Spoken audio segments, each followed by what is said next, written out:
Learners, मेरी तरफ से सबको अस्सलाम वालेकुम। डियर व्यूवर्स, आज हम जो टॉपिक डिस्कस करेंगे वो रदरफोर्ड और बोहर की एटॉमिक थ्योरी का कंपैरिजन होगा। दोनों को हम कंपेयर करेंगे, दोनों के कुछ मेन पॉइंट्स को कंपेयर करेंगे। सबसे पहले तो हम थोड़ा सा रिकॉल कर लेते हैं कि बोहर की एटॉमिक थ्योरी और रदरफोर्ड की एटॉमिक थ्योरी क्या थी।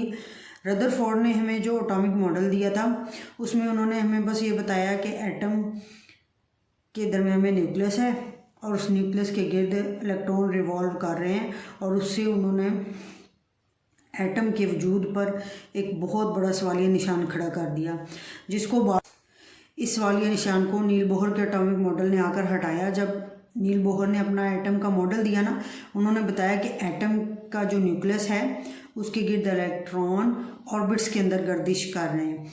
तो ज़्यादा काबिल कबूल, ज़्यादा एक्सेप्टेबल जो थ्योरी थी वो बोहर की एटॉमिक थ्योरी थी, ये जो बाद में पेश की गई थी।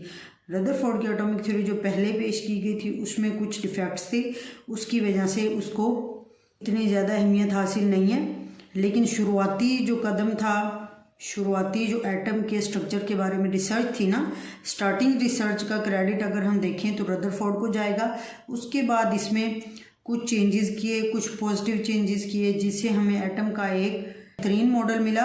वो बोहर की एटॉमिक थ्योरी ने हमें दिया था और ये काम बोहर ने किया था। तो आज हम दोनों का कंपैरिजन पढ़ते हैं मेन पॉइंट्स का। सबसे पहला जो पॉइंट है कि रदरफोर्ड की एटॉमिक थ्योरी बेस कर रही थी क्लासिकल थ्योरी पर, बोहर की एटॉमिक थ्योरी क्वांटम थ्योरी पर बेस्ड थी। क्वांटम, ये कॉन्सेप्ट क्वांटम थ्योरी ने दिया था। तो रदरफोर्ड का एटॉमिक मॉडल क्लासिकल थ्योरी पर बेस्ड था, जबकि बोहर एटॉमिक का मॉडल क्वांटम थ्योरी पर बेस्ड था, जो ज़्यादा एडवांस थ्योरी थी और एक्सेप्टेबल थ्योरी थी। ये इनका पहला डिफरेंस था दोनों मॉडल्स के अंदर। जो दूसरा डिफरेंस था वो ये था कि electron revolve around the nucleus. Rutherford ने हमें बस ये बताया कि न्यूक्लियस दरमियान में है और इस न्यूक्लियस के गिर्द इलेक्ट्रॉन गर्दिश कर रहे हैं। इनकी गर्दिश की प्रॉपर एक्सप्लेनेशन, मुकम्मल मुनासिब वजाहत रदरफोर्ड ने नहीं दी थी। उन्होंने बस ये बताया कि न्यूक्लियस है और न्यूक्लियस के गिर्द इलेक्ट्रॉन गर्दिश कर रहे हैं, दैट्स इट। जबकि बोहर के एटॉमिक मॉडल ने हमें बताया कि electron revolve in orbit of fixed energy. उन्होंने बताया कि न्यूक्लियस तो मौजूद है, लेकिन न्यूक्लियस के गिर्द जो इलेक्ट्रॉन गर्दिश कर रहे हैं, जिन रास्तों पर चलते हुए इलेक्ट्रॉन गर्दिश कर रहे हैं, इनको ऑर्बिट्स बोलते हैं और इन ऑर्बिट्स की फिक्स्ड एनर्जी है। ये कॉन्सेप्ट, ऑर्बिट्स की फिक्स्ड एनर्जी का कॉन्सेप्ट जो है बोहर ने दिया था हमें। ये इनका दूसरा डिफरेंस था।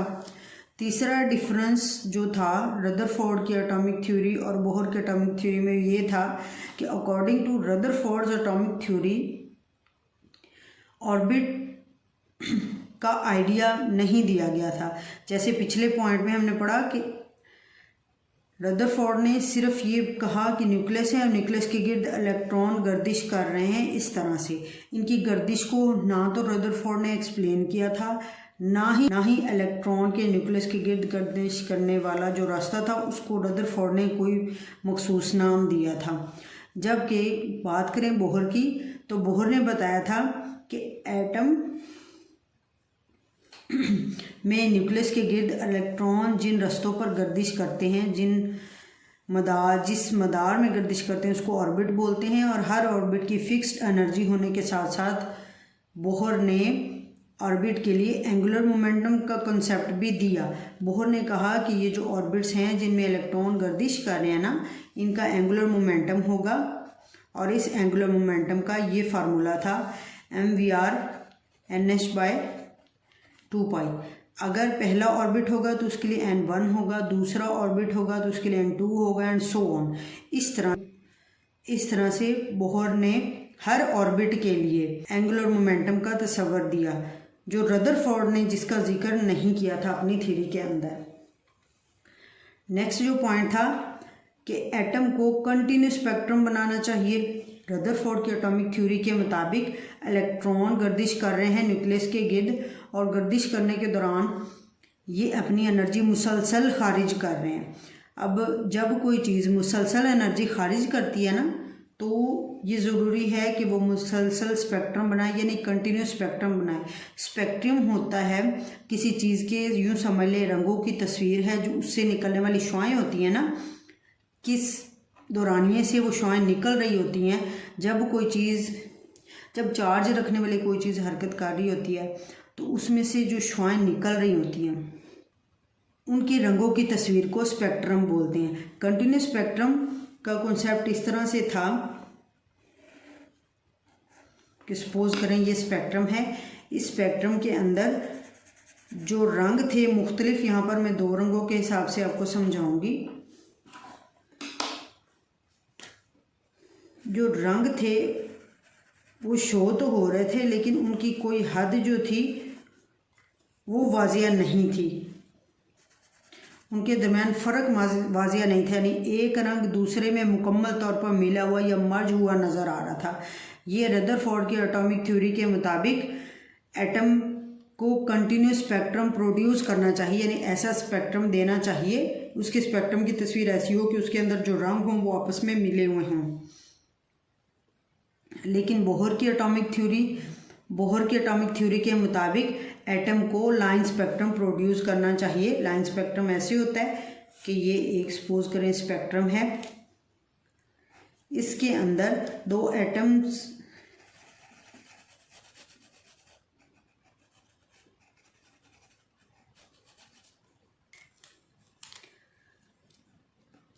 इसके अंदर रंगों को तफरीक करने वाली वाजिया लाइन या बाउंड्री मौजूद है, जहाँ पर हम ये देख सकते हैं कि यहाँ पर ब्लैक कलर ख़त्म हो रहा है और ब्लू स्टार्ट हो रहा है।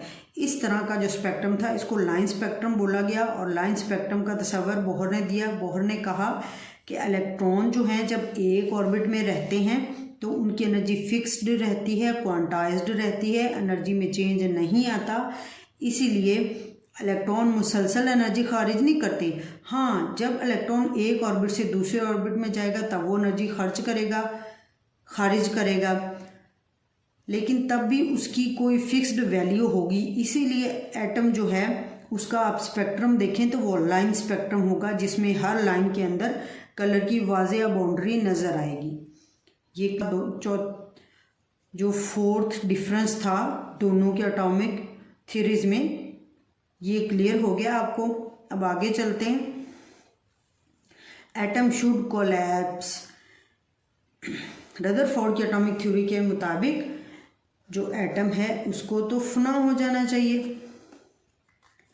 अब जो एटम है, रदरफोर्ड की एटॉमिक थ्योरी के मुताबिक एटम को तो फना हो जाना चाहिए, क्योंकि उसने कहा कि न्यूक्लियस है, न्यूक्लियस के गिर्द इलेक्ट्रॉन गर्दिश कर रहा है, लेकिन जब कोई चीज़ गर्दिश करती रहती है, चार्ज भी होती है, उस पर कोई चार्ज भी होता है, तो आखिर में उसकी एनर्जी ख़त्म हो जाती है, और ये ऐन मुमकिन है कि ये इलेक्ट्रॉन जो शुरू में न्यूक्लियस के गिर्द गर्दिश कर रहा था, ये एट दी एंड न्यूक्लियस के अंदर गिर जाए। इस तरह से तो एटम का वजूद ही नहीं रहा ना। एटम का वजूद पर बहुत बड़ा सवाल थी रदरफोर्ड की एटॉमिक थ्योरी कि इलेक्ट्रॉन जब इस तरह से न्यूक्लियस के अंदर गिर जाएगा तो फिर एटम के वजूद कहाँ से मिला हमें, तो फिर हमें कैसे पता चला कि न्यूक्लियस और न्यूक्लियस के गिर्द इलेक्ट्रॉन गर्दिश कर रहे हैं। अगर ऐसा होता तो एटम का कोई वजूद ही ना होता। जबकि बोहर की एटॉमिक थ्योरी ने हमें बताया कि एटम्स शुड एग्जिस्ट। बोहर ने जब इलेक्ट्रॉन की मूवमेंट के बारे में बताया, इलेक्ट्रॉन की रेवोल्यूशन के बारे में बताया कि इलेक्ट्रॉन न्यूक्लियस के गिर्द गर्दिश तो करते हैं, लेकिन वो मखसूस ऑर्बिट्स में गर्दिश करते हैं, और इन ऑर्बिट्स में इनकी एनर्जी क्वांटाइज रहती है, फिक्स रहती है, और इस तरह से ये पाबंद है कि इन्हीं दायरों में, इन्हीं रस्तों पर हरकत करते रहेंगे, और इन रस्तों को ऑर्बिट का नाम दिया गया। अब यहाँ पर इलेक्ट्रॉन जो एक रास्ते में रहता है वो ना एनर्जी खारिज करता है ना जज़ब करता है। एक ऑर्बिट में जब इलेक्ट्रॉन रहता है तो उसकी एनर्जी क्या होती है, फिक्स्ड रहती है। इसी वजह से जो इलेक्ट्रॉन्स हैं वो एटम, इलेक्ट्रॉन की यही रेवोल्यूशन, इलेक्ट्रॉन का रिवॉल्व करना न्यूक्लियस की इन फिक्स्ड एनर्जी वाले ऑर्बिट्स के अंदर, ये इस बात का सबूत था कि एटम का जो वजूद है वो बरकरार रहता है, एटम की बका मुमकिन है। यानी ऐसा नहीं है कि एटम का कहीं पर वजूद ही ख़त्म हो जाए, एटम अपना वजूद बरकरार रख सकते हैं। इस तरह से उनका एक प्रॉपर सॉलिड स्ट्रक्चर होता है, फिक्स्ड स्ट्रक्चर होता है, जिसमें न्यूक्लियस दरमियान में होता है और इलेक्ट्रॉन उसके गिर्द गर्दिश कर रहे हैं, दैट्स इट। इस स्ट्रक्चर में कोई चेंज नहीं आता, हर एटम का बेसिक स्ट्रक्चर यही है। हाँ, इलेक्ट्रॉन की तादाद मुख्तलिफ हो सकती है, ऑर्बिट मुख्तलिफ हो सकते हैं, लेकिन एटम का जो स्ट्रक्चर है वो इसी तरह से है। इलेक्ट्रॉन जो रिवॉल्व करते हैं वो इसी तरह से रिवॉल्व करते हैं फिक्स्ड एनर्जी के ऑर्बिट्स के अंदर। 5 पॉइंट्स थे। रदरफोर्ड और बोहर की एटॉमिक थ्योरी में मेन डिफरेंसेस जो थे वो हमने डिस्कस किए हैं। आज का लेक्चर यहीं पर ख़त्म होता है। अपना अपने प्यारों का ख़ास ख्याल रखें। अल्केमिस्ट ऑनलाइन पर न्यू व्यूवर हैं तो लाइक, सब्सक्राइब एंड शेयर करना मत भूलें मेरी वीडियो को। Thank you so much. Allah हाफिज़।